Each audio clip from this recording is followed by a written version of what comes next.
remarkable change, a time of colossal violence. The decade of the 1960s consisted of a number of radical movements, thoughts, and actions due to rising political movements calling for more civil rights. Political organizations promoted the full legal equality for African Americans during this time.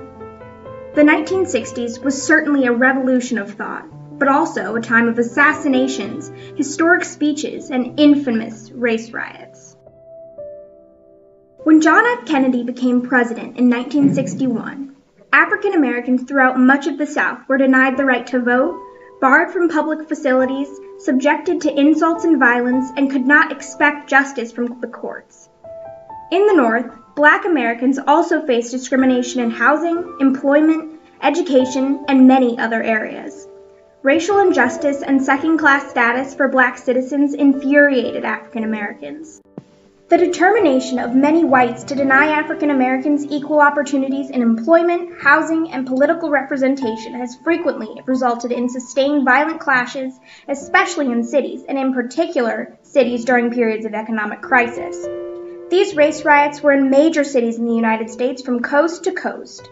Although race riots during the 1960s caused a new understanding of the injustices of segregation and discrimination in the United States, the Watts Riot, Detroit Riot, and Washington, D.C. Riot are proof that race riots were too destructive, both physically and emotionally, to be viewed in a positive light.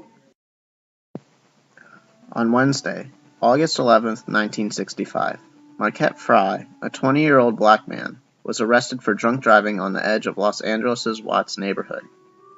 Frye had been drinking and was driving with his brother Ronald in the car when the two were pulled over, 2 blocks from their home.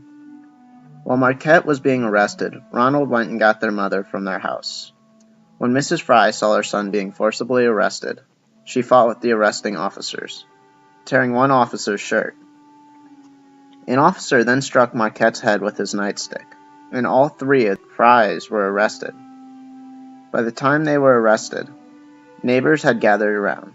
Anger and rumors spread quickly through the black community, and residents stoned cars and beat white people who came into the area.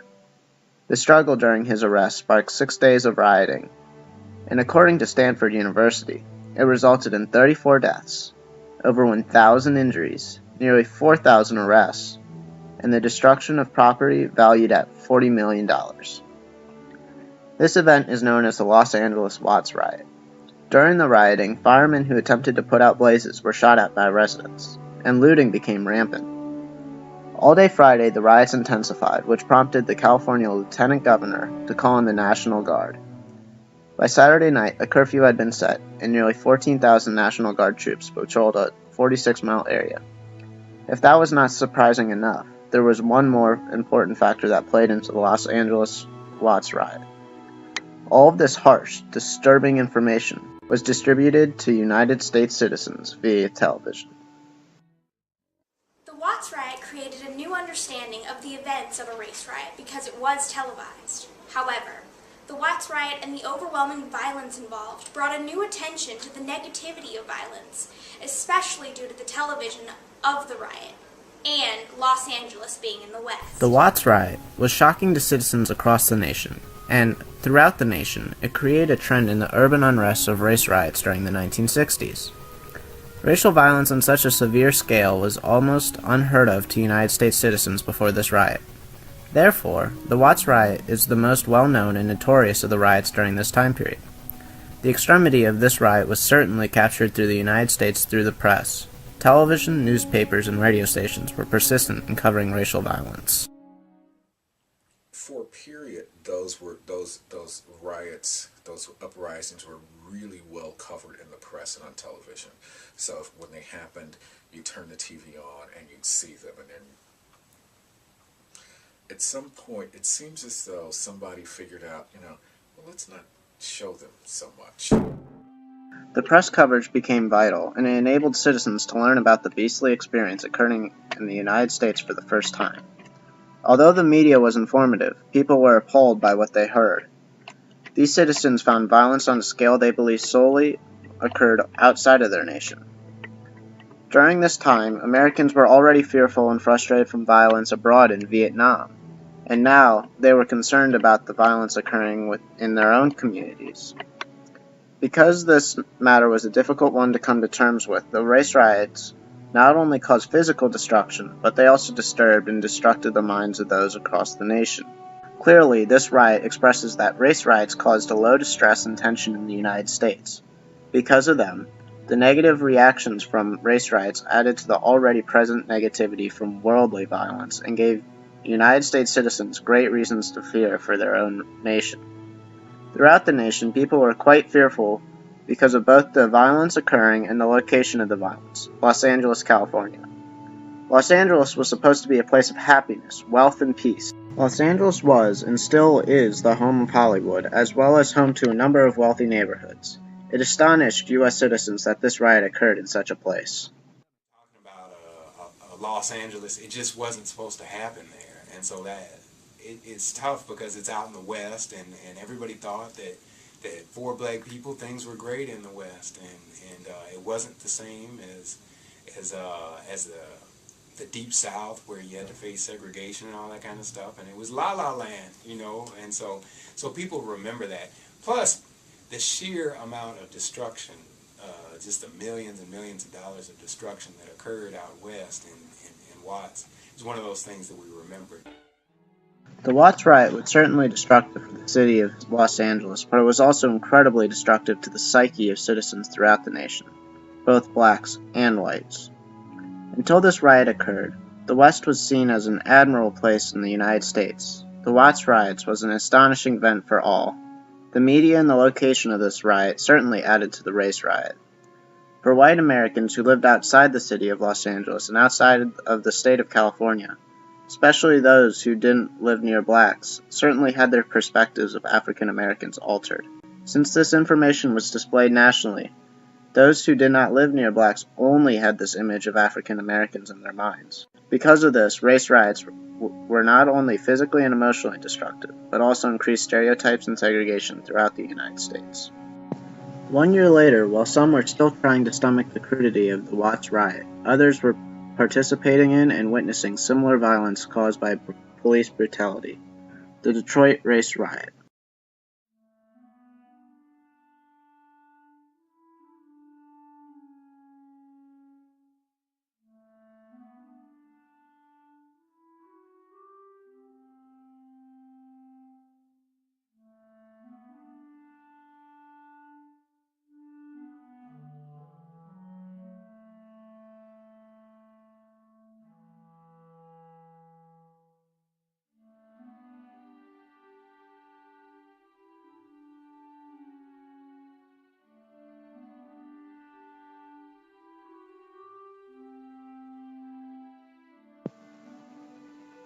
During the early 1960s, Detroit was a growing city, becoming more exciting and beginning to prosper.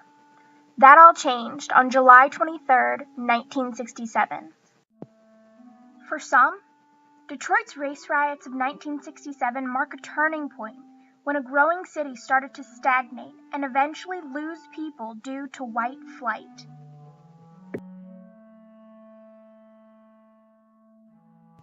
The beginnings of the urban unrest in Detroit were rooted from a number of political, economic, and social factors, including police abuse and common inequality between African Americans and whites in the United States. The Detroit riot of 1967 began when a police vice squad officer executed a raid on an after-hours drinking club known as a Blind Pig in a predominantly black neighborhood located at 12th Street and Claremont Avenue. A group of police officers called the Big Four roamed the streets, searching for bars to raid and prostitutes to arrest in predominantly black areas. These officers verbally degraded these youths, calling them inappropriate, derogatory names, and asking them who they were and where they were going. When the officers entered the bar, they found 82 people inside, holding a party for 2 returning Vietnam veterans. The problem the officers had with this was not that there was a party going on for war veterans. The issue was that blacks were hosting it. The officers attempted to arrest everyone who was on the scene, while the police officers awaited a cleanup crew to transport the arrestees. A crowd gathered around the location in protest. After the last police car left, a small group of black men who were confused and upset because they were kicked out of the only place they had to go, lifted up the bars of a nearby clothing store and broke the windows. From this point on, further reports of vandalism came about. Looting and fire spread throughout the northwest side of Detroit, then crossed over to the east side. Within 48 hours, the National Guard was mobilized, to be followed by the 82nd Airborne on the riot's fourth day. As police and military troops sought to regain control of the city, violence escalated. And at the conclusion of the 5 days of rioting, according to Detroit Race Riot, the Black Past, Remembered and Reclaimed, 43 people lay dead, 1,189 injured, and over 7,000 people had been arrested. Due to Detroit's vital role in industry throughout the nation and the extreme inadequacies for African Americans in the city, the overwhelming violence and destruction seen throughout the race riot was especially worrisome to the entire nation. The violence that occurred in Detroit had a severe impact on the entire nation and was exceptionally traumatic. It displayed an overwhelming amount of violence resulting from racial tension, and it was also extremely detrimental to the economy of Detroit. The riot escalated with the deployment of troops, although they brought rioting under control within 48 hours. Most of the Michigan National Guard was white, while many of the Army troops were black, which demonstrates that even in armed forces, there was segregation. As a result, the National Guard troops faced more hostility when deployed to the inner city. The National Guard and the Army troops engaged in firefights with locals, resulting in deaths to both locals and the troops. By Thursday, sufficient order had returned to the city, and troop withdrawal began on Friday, July 28th, the day of the last major fire in the riot. The Army troops were completely withdrawn by Saturday, July 29th.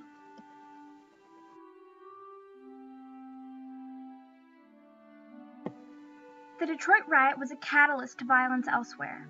The state deployed National Guardsmen to 5 other cities: Pontiac, Flint, Saginaw, Grand Rapids, and Toledo, Ohio. Disturbances were reported in more than 24 cities. According to Detroit Race Riot 1967, an estimated 10,000 people participated in the riots, with an estimated 100,000 gathering to watch.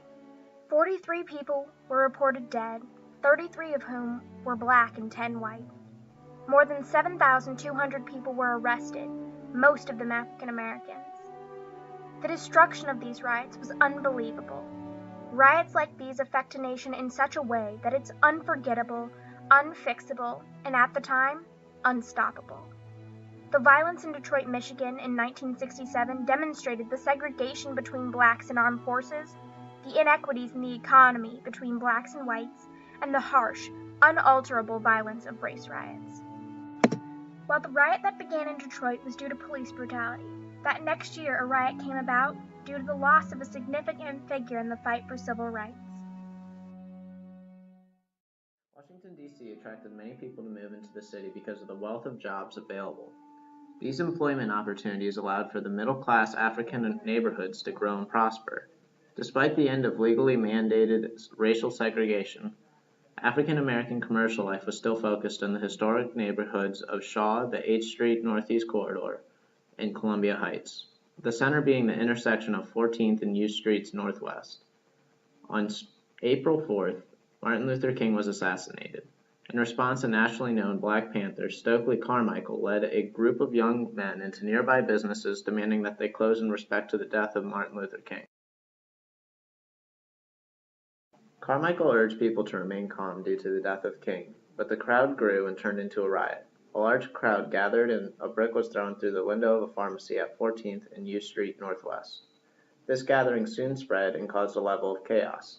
On April 8th, the riot ended, requiring the control by a 2,800-person police force and a 13,000 National Guardsmen.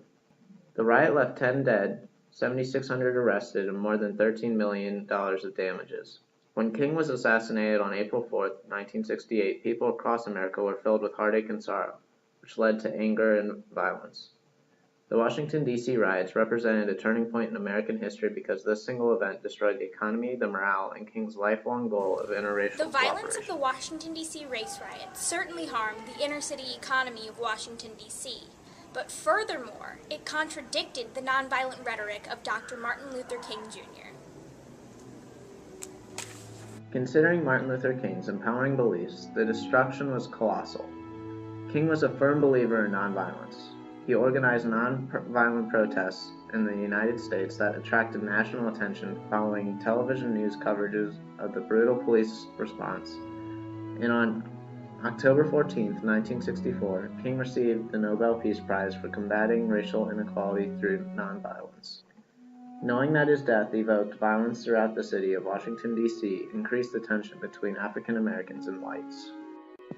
The violence of the Washington, D.C. race riot was exceptionally destructive, both physically and emotionally.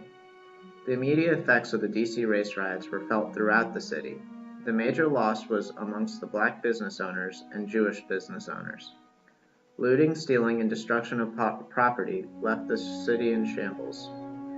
The after effects included the establishment of curfews, military supervision, and the closing of all institutions. The long-term effects included the exodus of non-black people to Virginia and Maryland, leaving the devastated city of impoverished Negro people. Stating that the physical destruction was horrendous is unarguable, and the emotional destruction was even more destructive. This riot was a letdown to African Americans and those who supported integration. This even single-handedly discarded all that Martin Luther King Jr. stood for: nonviolent interracial cooperation.